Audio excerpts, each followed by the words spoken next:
Of course, we have our standard and guest here with Ron Galloway, who is our all things macroeconomics and investing guru when it comes into anything that is stock related, options related, overall macroeconomic trends, what's going on in the world, what's going on with resources that we have here locally. Our intentions always is not to be that we, anybody in here like knows everything that there is to know, right? We're really looking for in an ideal world, what we're striving for is to have a community facilitated discussion that has the bottom up wisdom that we all have here as a group, and that the roles that we serve in leading this group is to be able to provide the create the space and also able to provide the infrastructure and architecture of the conversation, and then facilitate the sharing of that knowledge as it come in here too. So if you find yourself in this place being like, hey, I got questions about this, or I don't agree with that statement or that analysis, that's awesome. That's exactly what we're looking for, right? We're looking to have a free-flowing exchange of ideas of what is the collective wisdom of this group, and as we move through it. So Ron today has a lot. He's done a lot of research to pile in a lot of great information for us today. It's going to be a little bit different format than usual. So if you have a lot of distractions going on with like your email or your phone, I would highly recommend that you shut those down, because today is going to be a lot of data points that we're going to be looking at to be able to say, how do you see trends developing? And the only way you can see trends developing is to look at individual data points that might be important, and then have to think about how are those data points related. So this is going to be a deep thinking process that everybody will have today to get any value out of the group today. You're going to need to pay a lot of attention into what's happening there.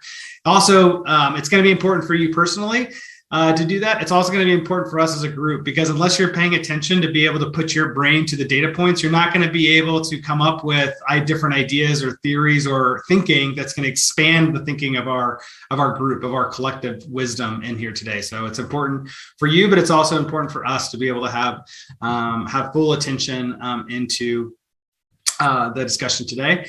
As things come up for you, let's get the conversation going in the chat. Ron's going to be presenting. I'm going to be in there moderating the chat to be just helping some of the discussion there too, as we have points and helping to flag out what remaining issues that we have. I think we have a hard stop in about 54 minutes from now. So Ron, go ahead and take us away. And I'm going to go ahead and shut down my camera and go on mute. If everybody can also just please mute and hold any questions to the end, or pop them in the chat as they come up for you. Thanks, everyone. Hey, everyone. How y'all doing? As Scott said, today, it's going to be a little bit different. I'm going to throw a bunch of information at you, and I'm going to preface this by saying that one of the ways that I started learning when I started doing research about 25 years ago is I got from this book by Umberto Eco, who wrote The Name of the Rose. And he wrote this other book called Foucault's Pendulum. And in that book, what they would do is they would take two seemingly unassociated points and try and draw an inference between those two. It was one of the modes of thinking that was introduced in that book. And I've used it ever since. And in fact, I have a program that gathers up headlines from the news and then dumps them into an Excel spreadsheet where they're randomized. And then it pulls them up two by two. And I try and see if I can make any inferences between the two. And it might be like, Netflix subscribers in Tampa and the weather in Oregon, which has nothing to do with each other. But occasionally, more times than not, your brain will connect dots that you really didn't see coming.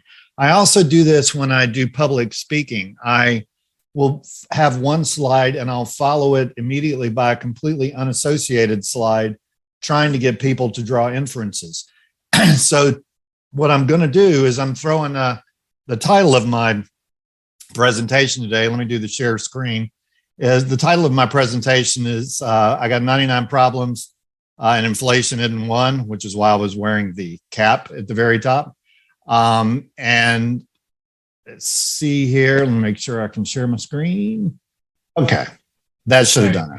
There we go. We got it. All right, so I'm going to start throwing data points at y'all, and what I'm wanting to do is by the end of about 20 or 25 minutes, I'm going to tell you the conclusions I've drawn from these points, and they're sort of related yet unrelated, and none of them involve inflation. I've talked to y'all so much about inflation lately. I'm skipping inflation today, but let's go ahead and start, and then see where it connects your mind by the time I'm done. All right, the first one is yesterday. I just stuck this in a few minutes ago, but yesterday in California, they determined that bees are fish. So, and they said, while fish is commonly understood to be a maritime species, yes, that's usually how it's commonly understood to be. Anyway, I got 99 problems in inflation. Here's one of them. Massive fire breaks out at poultry farm that supplies eggs to major supermarkets. I'm not sure if y'all are aware, but there are a lot of these fires that have been going on in food manufacturers lately. Russia and China are continuing to use the dollar to dominate trade, or they're going to replace the dollar. We are moving, I believe, towards a multipolar world, and I do not think that the dollar is going to be the default currency anymore. Palisades power plant in Michigan is closing. So they're closing down nuclear right at probably a pretty bad time. Toyota reported that its sales were down a lot, and they've slashed all their estimates. Now the UK and the EU are hitting Russia's oil cargoes. They're trying to sanction them through the use of insurance, which is a kind of novel way to do it. And what may be happening also to Europe is they may be sanctioning themselves right out of business. I read a Goldman Sachs report yesterday that said it's possible that 60%, if this keeps going on, 60% of all small businesses in Germany could shut down in the fall and the winter. The Swedish parliament decided to ban the extraction of coal, oil, and natural gas right during an energy crisis. I believe that everything's all about energy. Energy is life. I've talked to y'all before about, calories are energy, and we literally have to have calories, but we're in sort of a energy denial phase right now. We've still got folks flocking to Florida, and I think the next place they're going to come to Florida from is from the West, and I'll explain that why in a little bit. I'm a big fan of small nuclear reactors, but now they've kind of started trash talking them, saying they produce too much waste. Some environmental studies have come out. I believe that small nuclear reactors are one of the keys to our energy self-sufficiency in the future. India has decided to go ahead and go full bore on coal mining again because there's so much demand over there. It's interesting. Keep an eye on India, because India is aligning themselves more and more with China and Russia, which is really curious, seeing as how about a year ago they were literally in a shooting war in the Himalayas with China, but they're getting more aligned with them. And this is part of the multipolar world I believe we're going to. The White House Supply Chain Advisor is a World Economic Forum. Those people are trouble. Climate change activists who work think tank. I sort of have this theory right now that we're being governed by people who aren't quite serious. That worries me. There are going to be fuel shortages this summer due to a squeezed oil market. My daughter just got back from Italy. She was fixing to head off next month to Britain, but they canceled the trip because the British tour company told them they couldn't be sure that they were going to have enough energy. They weren't going to have the diesel to drive the buses around. Copper miners are still on strike. I believe this is Mexico. That's not a good thing. We need copper a lot. Hopefully y'all are starting to view a theme now and make some analogies. An advisor to Zelensky said that this is the state of diplomacy these days, that they would throw an exemplary tantrum if they didn't get rocket systems. So it's like, give us rockets or we're going to throw a tantrum, which is part of my whole, we're not being governed by adults these days. I was in Costco yesterday, and for the first time, I saw people buying in bulk, like rice in bulk and tuna in bulk, things like that. It's one of the first times, and I go to Costco a lot, one of the first times I've seen that. If you're in the stock market right now, you understand that there's basically zero institutional liquidity. Everyone in the stock market right now is retail, and that might not be the best thing in the world. We're having the most significant energy crisis since the 1970s, and we're having it at exactly the worst possible time we could possibly have it, given that we're having supply chain problems and we need energy to produce food. I think everything ultimately comes down to the fact that I believe we may have a food problem this summer. In Stephen King's The Stand, this is sort of a personal commentary.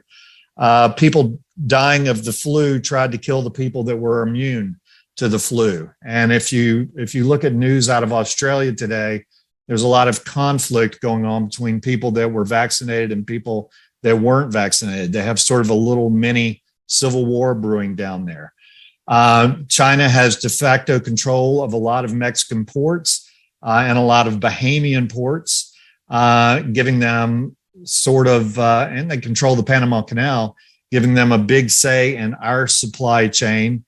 The yuan ruble trading has surged, and this is part of the fact that the world is de-dollarizing, and like I said, it's going to be multipolar, and there's going to be a currency that is mixed between the ruble and the yuan, and then there'll be the dollar, and it'll be essentially the United States and Europe using the dollar, and India and 6 billion other people using whatever else is there. We keep sending boats out into to sort of say that we'll support Taiwan if we have to, but China has enough missiles to wipe out pretty much anything we send out there. There's a crisis going on. You've seen Shanghai be shut down for the last 2 months, and what it is, interestingly enough, I believe, is part of it is Xi Jinping pulling a power play before the elections coming up in October, in which he's going to try and be emperor for life. We sort of heard they were failing at first, but now we know that Russia's army is basically still a killing machine, and we'll see how that works out. If natural gas inventories decline substantially, Putin will be able to bust up EU unity. Putin de facto has Europe's future in his hands right now, because between 40 and 50% of their energy comes from him. And you may or not have read how quickly he demanded to be paid in rubles. Not everybody's doing it, but it's interesting how many people have given in and are paying him in rubles. This is just another personal thing I read, but I thought it was kind of cool, so I'd throw it in there that Darwin's actually more influential on the world, on Europe especially, than he opened the floodgates for Marx. And I really worry about Europe. I worry a bit about the United States. I very much worry about Europe. I think they're about to be excluded from the world economy to a large extent, because if the energy crisis continues, they're not going to be able to produce things. Mexico has the #1 amount of digital nomads. Mexico, I've sort of been thinking for a while that people were going to be leaving here and going over to Mexico, and it may be that started. Once again, I hope y'all are all putting associations in your head and building a theme at all these points I'm throwing at you. There's a Korean pop group called BTS, and they appeared at the White House press briefing. I think it was day before yesterday. This is part of my theme about the people who govern us maybe aren't serious people. Right now, China has total dominance of essentially the amino acid chain. China has stockpiled 65% of the world's corn and 50% of the world's wheat right now. So they've got most of the world's food right now, which I find interesting. The big theme, which is running through what I'm talking to you about, is food. China is also buying land over here, and we don't seem to be worried about the fact that they're putting up a 370 acre facility right next to one of our air bases in North Dakota. Everybody just seems fine with that. China's population likes lots of protein, and there's sort of a silent war going on for protein. You know, they bought one of our big pork producers over here, and like I said, they're stockpiling a huge amount of the corn and wheat in the world, because the world turns on 4 resources: protein, water, energy, and firepower. And right now, China and Russia are autarkic in those ways. There's the word autarky means you're self-sufficient, and those are really the 2 most autarkic countries in the world right now, China and Russia, which I believe are going to form the basis of a new multipolar economic system. Western sanctions are essentially having the unintended effect of causing famine in Africa, which is going to have the unintended effect of causing more mass migration. Macron has warned the French that they may be taking in 60 million more migrants. Mexican cartels are now in control of the fishing and logging industry. Hey, Ron. Not a good thing. Yo. Ron. Hey, Chris, I'm trying to blast through these. Let me blast through these, and then I'll answer questions. Yeah.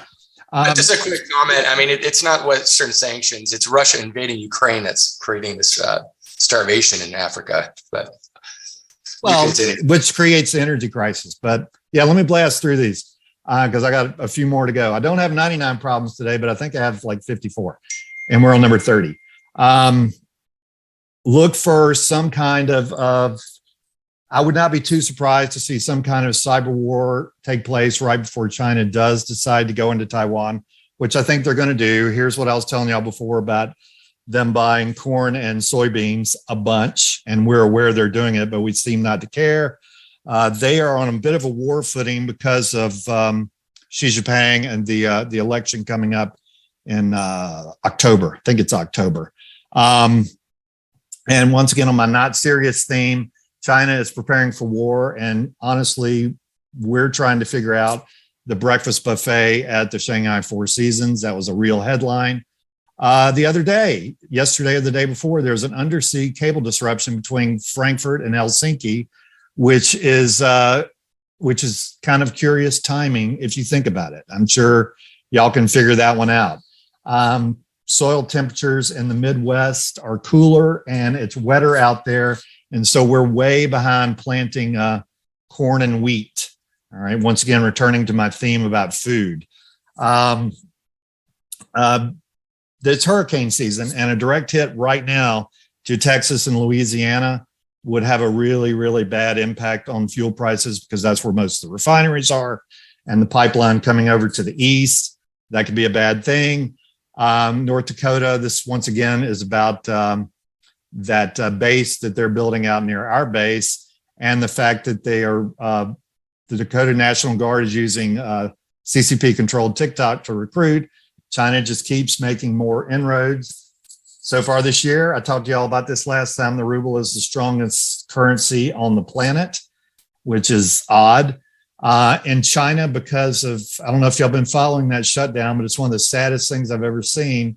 Elderly are separated from caregivers, and kids are being, pets are being, people come into people's houses and kill their pets. I mean, it's just horrible what's going on. There's a lot of things going on in the world. And what I fear, this is my biggest fear and sort of a theme behind this. What I fear is complacency.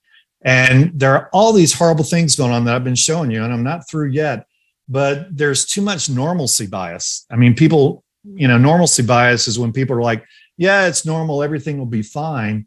Whereas I think where we're more at, Mike Tyson has a famous saying, is that everyone has a plan until they get punched in the face. And I'm just worried we're getting punched in the face and we're not even paying attention. 18 months ago, Zoom had a bigger market cap than ExxonMobil. Now ExxonMobil is 10 times larger than Zoom. China's been running military drills. I've sort of been suspecting and talking to people about this on its northeastern border. I think China is already claiming they're an Arctic country, and they're not. But I think at some point they and Russia are being friends now. but at some point they're going to want some path straight up to the Arctic because, as y'all may know, global warming has opened up a lot of shipping in the Arctic, and China wants to be up there. In Los Angeles, basically people walked into a Sephora and just filled trash bags in front of people. And people just kind of don't react and think it's normal now. We had last week, there was a food riot in Jacksonville, Florida, and someone got killed during that food riot and nobody paid attention to it. Like I said, I fear complacency in all this. Overnight swap rates in Europe are saying that their rates are going to go much, much higher. I have a friend in Germany who tells me that everyone she knows is selling their property there and looking for someone else to go. For the first time, the Swiss mining conference, nobody used to go to it except for really wonky people. And they might have like 100 people there. This year, they had their biggest attendance ever. So I'm not sure what that's telling us, but I'm pretty sure it's telling us something. In the Financial Times yesterday, they asked the question, can Africa grow without fossil fuels? It's interesting that they're asking that question is the reason I put that up there. Potash, we better not have a shortage of potash because we then won't be able to grow food, which will be a problem. And I've been talking about food.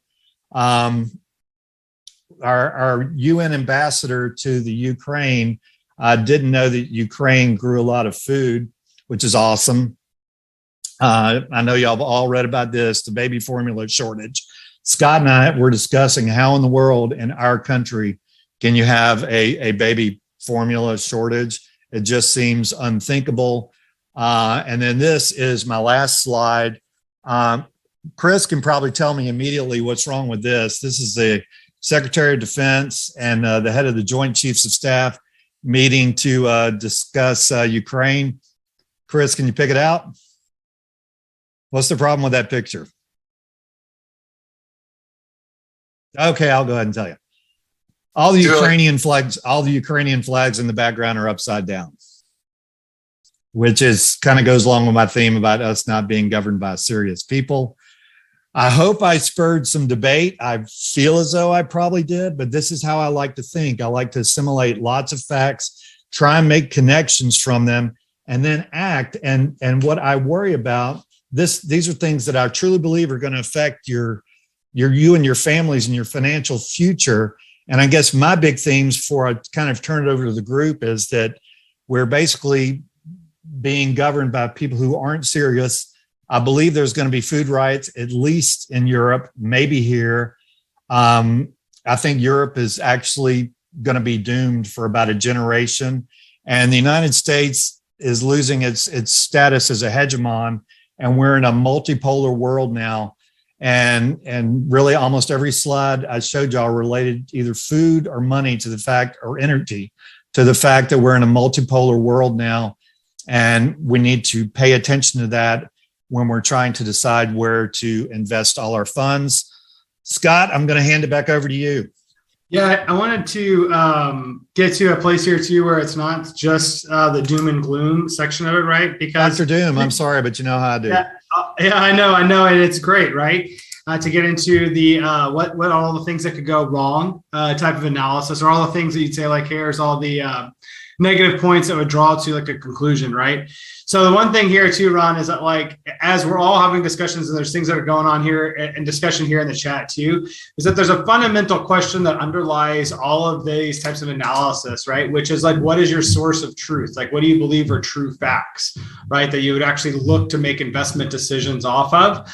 And then how do you coalesce those facts to draw a theme that are then going to tell you like what to do, right? So there's a place in here too, Ron, where like as part of the discussions that Ron's had like weeks over weeks, and as he'll continue to have in the future, which is not just doom and gloom of like, here's the current economic trends, but also, you know, what's smart money doing right now as they come into that. I didn't know, I saw Chris had his hand up. Did Chris end up having to leave? No, I'm here. Oh, okay, go ahead.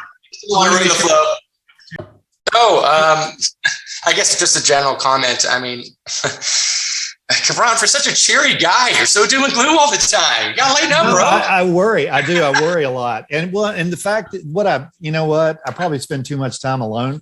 and I read a lot, and I read so many different things. And I literally do have this program that feeds me facts all day. And so I read these things, and I'm sending you a few more links that maybe are a tad more positive, man. I mean, ever since the Bible, I mean, everybody thinks the next generation is completely doomed. oh, I know, And I know. find when you really dig into it, it's just a subconscious fear of our own mortality, and that we're getting weaker and we're dependent on the next generation to really help us.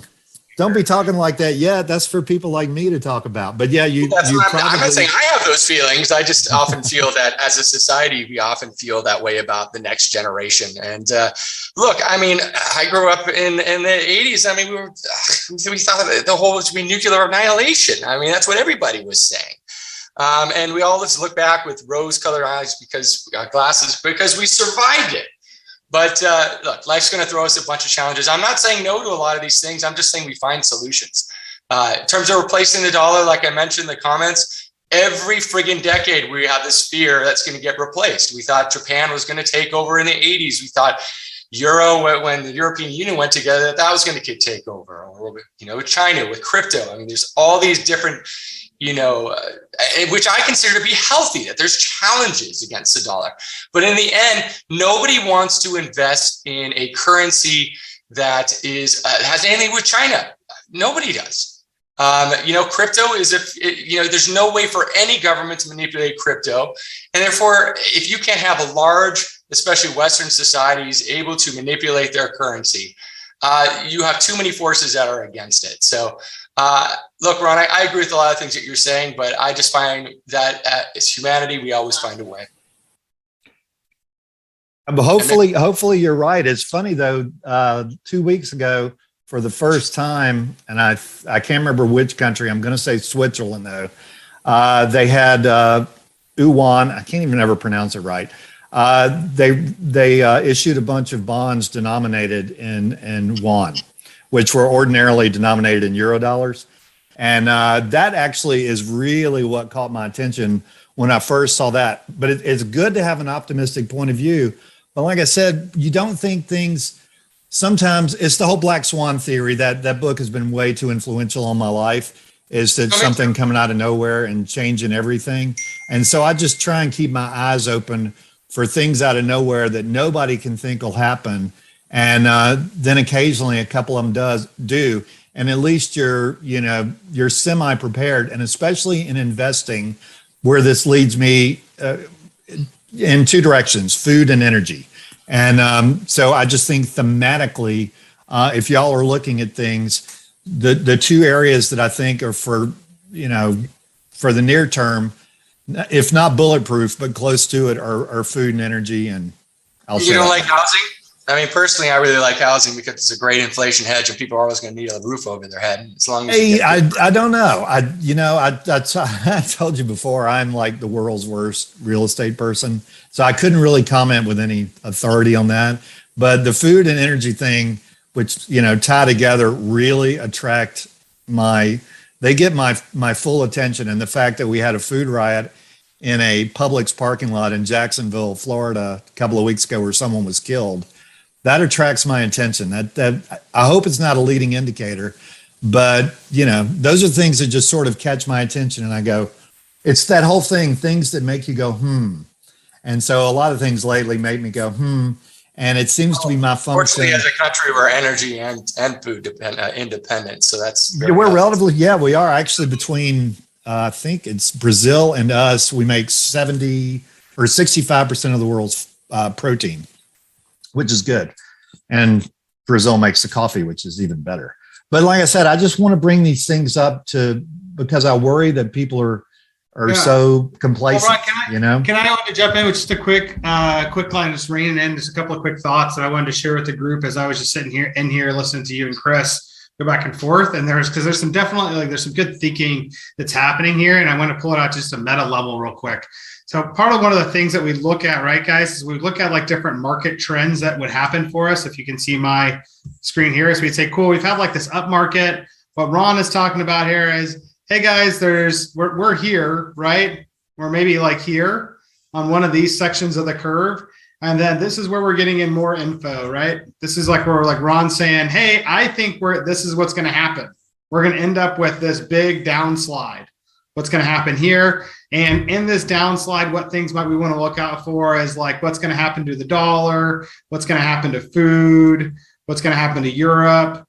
And when we're looking at like these topics of things that we think are vulnerable, that's how we're looking for it to explain, like, here's the things that we think are the underlying conditions that are causing this downslide. So Chris also brought up too, is like, well, what happens with like housing, for example, what we expect to happen with housing? That would be another place to say, is this the downslide that we care about here? When we're in this part of the curve, where does smart investing typically happen is when you think this is going on. My understanding is this is where you start to play defense, right? Defense usually means trying to hold things in cash for like, because cash lets you say, great, I think things might be downsliding. And what am I going to do? I'm going to hold cash while I'm playing defense. And I'm going to wait till I'm back up here on the curve, because then I can play defense. I can watch, see what's happening here, maybe make some defensive moves with my investing to take advantage of things going down. You actually make more money in the downturns faster than you do in the up cycles, because markets move faster down than they do up if you know how to play them right. And then you wait for the recovery here. And here you're still sitting cash until you say, great, now I can see where the long-term investments are now being placed for this upward stake in the economy. And here's where I'm back into all my assets, right? Can I make a quick comment here? Yeah, go ahead, Chris. I think this is very, very, very good advice. Unfortunately, nobody gets this right. I mean, it's the old, buy low, sell high. Nobody gets it right. And I find personally, when you throw too much into cash, look, I do have cash right now for a different reason, but I mean, I just find nobody gets it right. You end up waiting too long, or you don't go into it long enough. But if you look at overall long-term trends, and if you are a long-term investor, worrying about the ups and the downs too often will just make you sit on the sidelines while everything changes around you. Just my opinion. Yeah, I hear you too, man, because that's like that typical, it's like buy, hold, and die, right? Yep. It's like that would be like that strategy, is like you buy, hold, and die. Property, buy and just hold on to it forever. Yeah, and then like you keep 1031ing, and eventually you're gonna like die here, right? I think that this is a really typical like long-term real estate investing like mentality into it. I think there are like, I mean, I never sell stock, and I just borrow against it. If you can ride out, yeah, I think you're right. A lot of people do get it wrong trying to time the market. Most people. Yeah, most everybody is going to get this wrong inside the time to market. Unless you're at like you have an information edge about like what's happening. There are things that we look at too when we're looking at stock markets, like technical analysis. I would say, great, we can look at different trend lines of what's happening. When we think that these trend lines cross and they're above this type of deviation, we have a 90-something% certainty of it increasing over time. Right. Ooh, Scott, can I bump in for a second? Yeah, Scott? Go ahead, Ron. You just shook me out of my dementia. I did see a data point related to housing. Chris, yesterday I was looking at German housing prices, and German housing prices are they're 80% over the 10-year mean. And I don't know much, but I know in general everything returns to the mean. And that's in Germany. I don't know if that's true here. Yeah, I don't know anything in Germany. I'd be curious what the rents are going for over there too, and if they're also 80% of the mean. Can I ask you about what you're seeing in Chris, and if anybody else has any insight on this for like what's going on inside of like our real estate and housing and commercial pricing?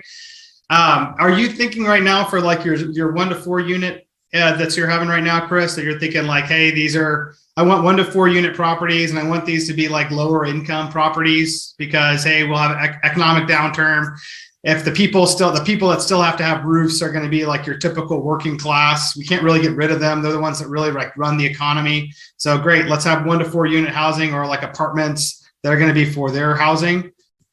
But like not share the same belief about like what commercial real estate might do, like your Hobby Lobbies and those type of commercial things would be like riskier plays, giving like down economies. Or how are you thinking about like real estate markets between different real estate asset classes? Because I know you're in a number of different things.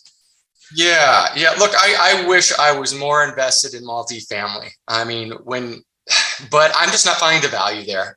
You're competing against so many other professional investors. And so for me, what works for me is single family. A lot of it from what you're saying in terms of lower income. But for me, more than anything else is that one, I constantly remind myself the majority of my wealth was created because of 2008 and because of the opportunities that brought up. And then two, the ones that really suffered the most from 2008 were the ones that were over leveraged.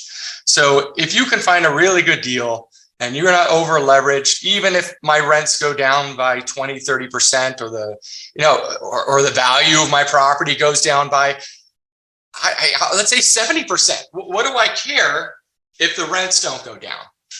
If I'm still making that cash, now, of course I care.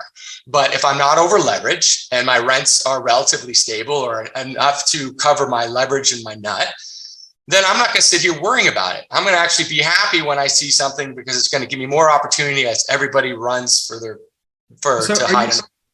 So if I hear you correctly, Chris, the way you're thinking about this is saying like, great, what I really want to do is I want to target lower income housing, single family. If I want real estate that's going to be durable during a downturn, I want my LTV is probably, I'd guess you're probably looking for like 70% as your highest LTV. No, way too high. Way So too high. What is a defensive LTV right now for you? Well, if you're looking at your overall portfolio, me personally, I'm probably somewhere in the neighborhood of 20% leverage. 20%. That's a lot lower. I'm seeing guys talk about like 70 and 50% as like their LTVs that they think are defensive. So you're judging it to be like, nah, I even want lower like cash flow. I want to be well inside of the zone. Well, that's just me personally. I could, if I like having that ability to borrow against it if something phenomenal comes up right now. And some of those things I am looking at. I just bought 17 acres in South Carolina. We're going to develop that into low income housing because I'm just finding some good numbers over there. So I still think there's some opportunities out there. And if you're really smart about your purchase, if you don't over leverage, you can weather a lot of storms. Cool. So I see what I'm hearing you say. So when it comes to the real estate investing, then you're looking for things that I'd say, hey, I want renters that have like stable jobs, like jobs that are going to be stable in a down economy, hopefully. That's on the lower end of like what people are paying for rent, because the lower dollar rentals that come in are going to be the ones that are going to be more likely to be rented at all. That I really want to get my LTVs down low. As low as you can. Yeah, as low as you can, 50% or 70%, 50% or 20% are some of the numbers that yours were at 20%. And then, hey, if there's a way for you to have cash, and that what the cash will allow you to then buy the assets when they're on sale, like typically in like this part of the market. It says, cool, once prices come down and we're starting to then see recovery, then say, great, well, during this time is where you're going to find good deals again. You don't necessarily have to worry about timing the market because that's just when deals are going to come out that are going to meet your investing criteria. Yes. And the lower LTV is also because I can pull against it if I need to for that cash. So rather than having cash, I just have a lower LTV. I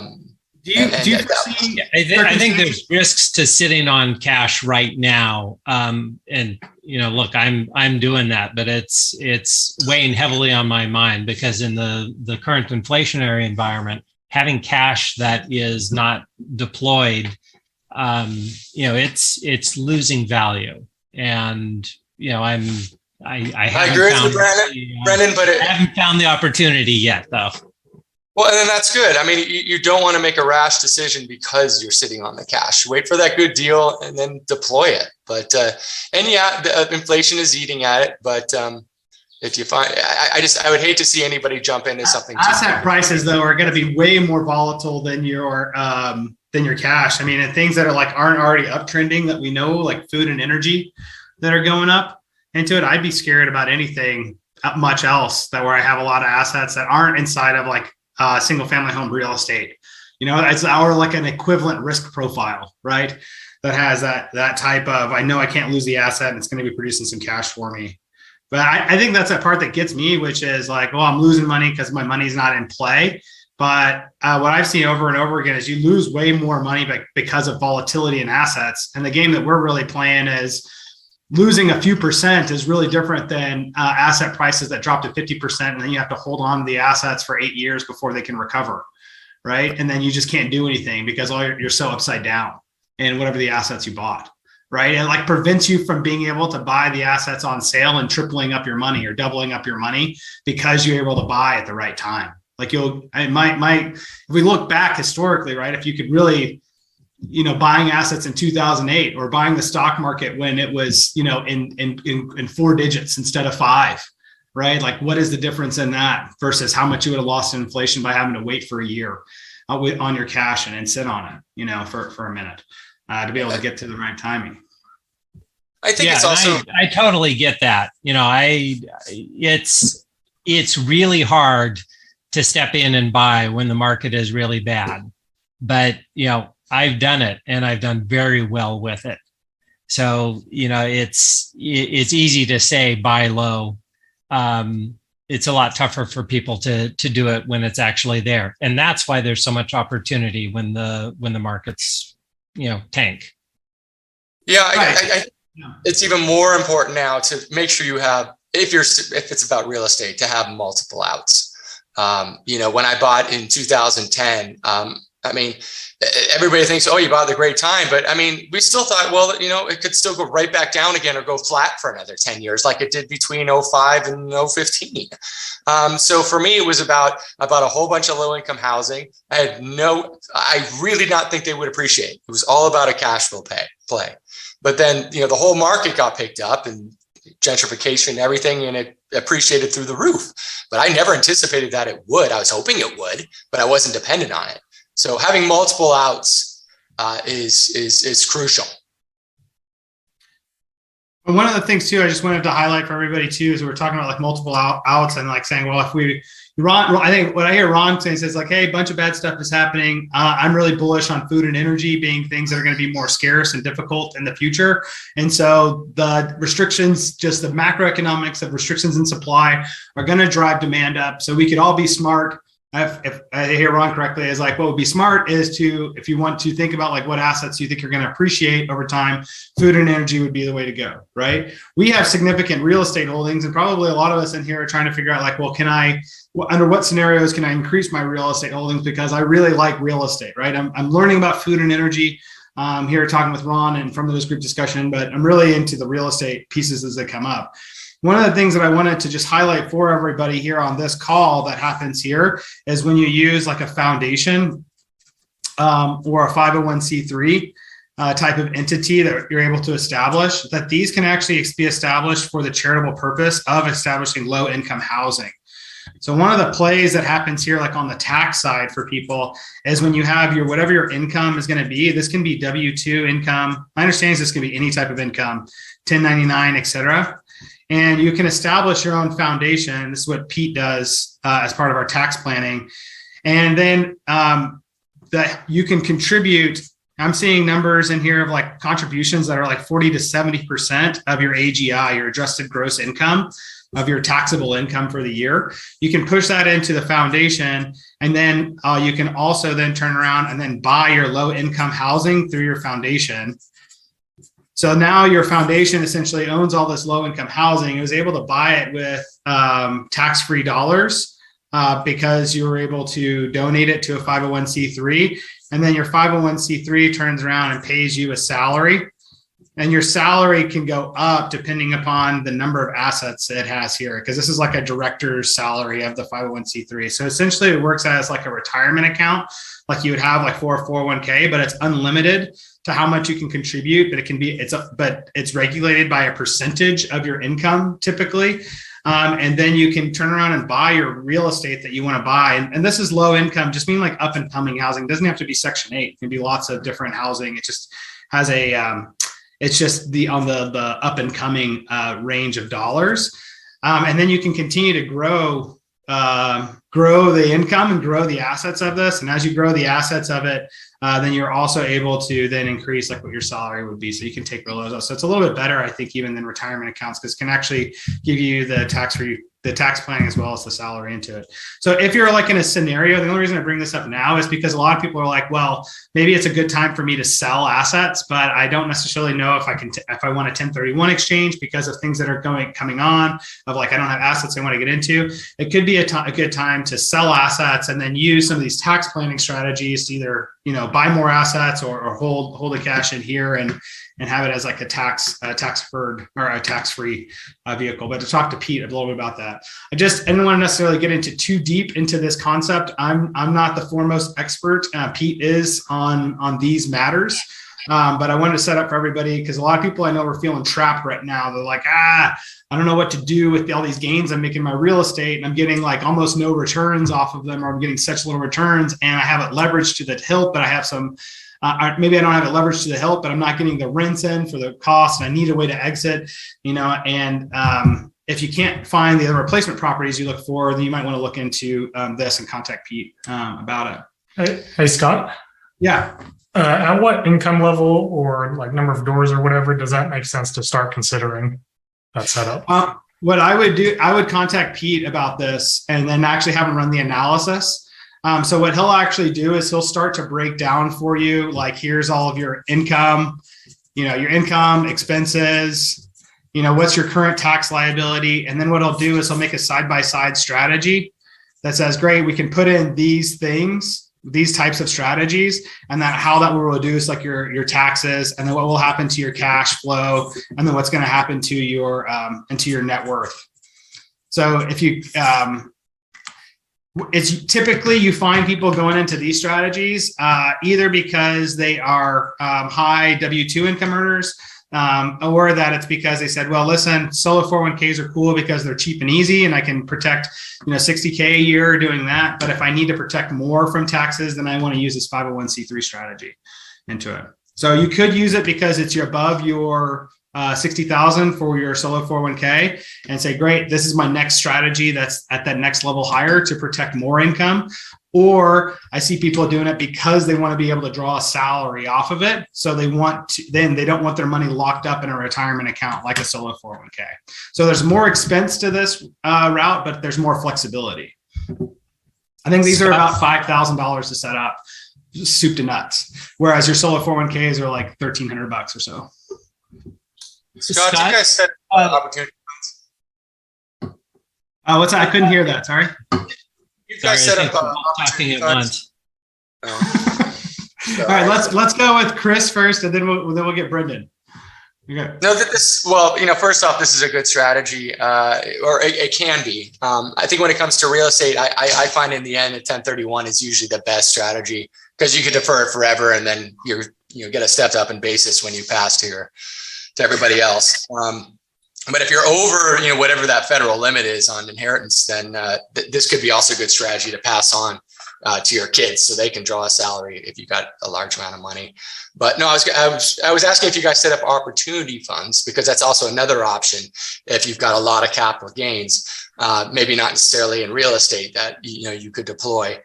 With real estate, again, it's of my opinion very infrequently, but the 1031 is the best option.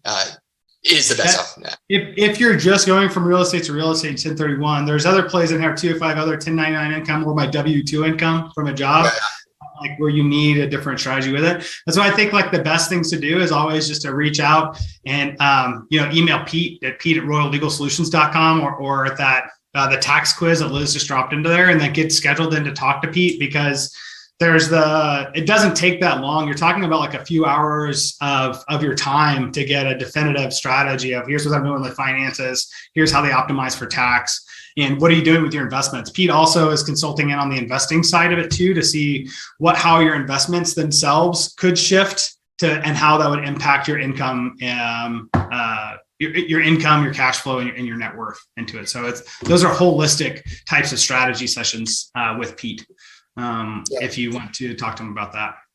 I will definitely consider that. But Scott, just my one quick question. Do you guys set up opportunity funds? Is that part of your? I think we actually just partnered with a provider that does that they'll set up the OZ funds and be able to run those. but it's not, we don't have anybody in-house that does it. So that'd be something if you're interested in, to contact me about, Chris, and then I would be able to quarterback in to say, like, how would that work for the fulfillment side of like an OZ fund? Are you looking to do fundraising with your OZ fund, or are you looking just for your personal? Yeah, I'm considering it, only because of the land development deals that I'm seeing, pop up, and with development costs going down. I think it might be a good opportunity, especially where I have a lot of friends that have cap gains that they want to invest into something, and most of them I'm finding are just going into a DST so that they just don't have to worry about it, but they're willing to settle for 4 or 5% returns. And, I just feel if you're in your 20s or 30s or 40s, that's just not a great return, in my opinion. What type of return would you target? You say like, hey, well, 4 or 5 seems too low. I mean, I get it. Like they're avoiding the money on the tax. So that's the really big ROI, right? Is the tax avoidance that comes with it, not necessarily the return on the investment. But with the OZ fund, what were you looking at, Chris, as saying like what you think like a good return would be right now? Well, I mean, that's an awesome question, Scott. I wish I had a very good answer for it. Just for me to put it into something where it only gets 4 or 5% and I have zero control, is just tying up your money for too long, because I haven't seen any of them that are longer than 5 years, which your money is tied up. So, I guess it would really depend on where you are in that mix. I mean, is it one with no leverage, or is there leverage? And I'm going to be bluntly honest, I have no idea what the profit split would be right now. All I know is the overall return would certainly be up above 10%. But obviously I'm going to go offer it, and what people are willing to give me, maybe that is a great return for them, but they just feel more comfortable because they know who's investing it and they know it's in something that they have a bit more control of. I love it, dude. Yeah, I've been looking at some deals with a couple of groups that are inside of OZ funds. So if you want to reach out, and I'll share with you some of the stuff that I'm seeing as benchmarks. Sure. That are active right now. And I'm also looking at more strongly at too, because where the cost of money is going up and up. I was able to get 3% loans. So why go to outside funds when you can get funds so cheap? But now that's just not the case. I'm not seeing anything really much less than 6. So this is why I'm starting to think of getting other people involved. Perfect. Well, it sounds like, guys, we had a lot of conversation here today, and recapping, it sounds like there was, to recap this for us here, Ron shared with us about how the world is having a lot of challenges right now, and that the major challenges that, as seen from his presentation, is around, my takeaway is going to be like, hey, it's really around food and energy in terms of what things are we really confident are going to increase in prices as we go forward. It looked like from the conversation here with Chris, that says, hey, we're looking into, what's going to be happening with our real estate. It's like there's some question marks into what's going to happen with real estate. So playing defense sounds like the move right now with trying to decrease your LTVs or other properties that would you think would suffer if you were in a downturn economy, that they're not servicing is the right kinds of people into it. The right kinds of renters in that property is another one of those risks that you'd want to associate there with your real estate. And then looking at saying like, hey, if you have significant equity or significant gains that you've made in this up market, maybe to look to try to take some of those gains off the table and do it like in a way that's going to work well for you for taxes, either by 1031ing into an asset that's going to perform well in a down economy that has food and energy issues, potentially some employment issues coming along with it. As well as being able to potentially look at opportunity zones or 501c foundations, what are going to be those options for you to be able to get into the right assets. And that we know part of our discussion here today was that there's nothing wrong with sitting on cash, right? For when you're inside of a market, it's like, great, well, inflation's going to eat it away, but what's going to eat away my wealth even worse is that 2 things will happen. Either my assets are going to get plummeted down, and then I'm left with assets that I can't sell really without taking huge losses, which means that, hey, I'm not going to be able to take advantage of when things go on sale, and when what's going to happen at that bottom of that market or near the bottom of that market. You can't ever time markets right, but you can. It's like horseshoes and hand grenades, right? Like playing darts is really hard with markets, but if all you have to do is throw a hand grenade and just be generally in the right zone of it, then you can, potentially that might be a way that you feel confident in investing. And we heard some other thoughts here today too, which is no, just get into the right, cash flow scenario and just never plan on selling it. You just buy and hold and hold them until you die, or 1031 at other assets. And you just wait and you wait it out, whether it's going to be the big or the small on that. I wanted to kick the mic over to Brendan real quick, Brendan W., because I had both Chris and Brendan were trying to share earlier, and I told Brendan that he was going to have an opportunity to share, and I just jumped in right after Chris. So Brendan, was there something that you wanted to share with us before we jump off today? Yeah, I just wanted you to talk a little bit about estate planning stuff with the 501c3s and such, but I could take that question over to the Discord if we are out of time. Excellent. Yeah, let's talk about that in the Discord and how that works with the 501c3 and what's going to happen with any of the interest there inside of the estate planning documents that comes with that. That'll definitely be an attorney meeting there too. Looks like there's some. Scott? Yeah, I just want to make sure that we can post the link to the Discord channel there inside of the chat for anybody that wants to join in that conversation and learn about those questions from Brennan. Alex, let me know what you're thinking, buddy, and then we're going to wrap up. Yes, Scott, I just want to add what Ron said, okay? Never been in my life and the history here that I have experienced a complete shutdown to the world for about 2 years. Number one. Number two, I have never seen where trillions of dollars flow right into our economy. Three, I've never experienced a war that's impacted an entire continent. Put it all together, the supply chain disruption, right?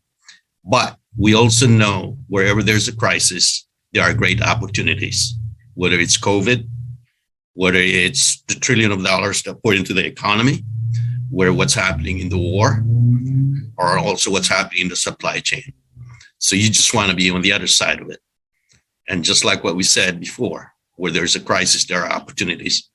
And I just want to end it with that. Thank you, Ron. Well, keep it. I love it. Like ending here on the positive note, Alex, we're getting into it, right? It's like, great.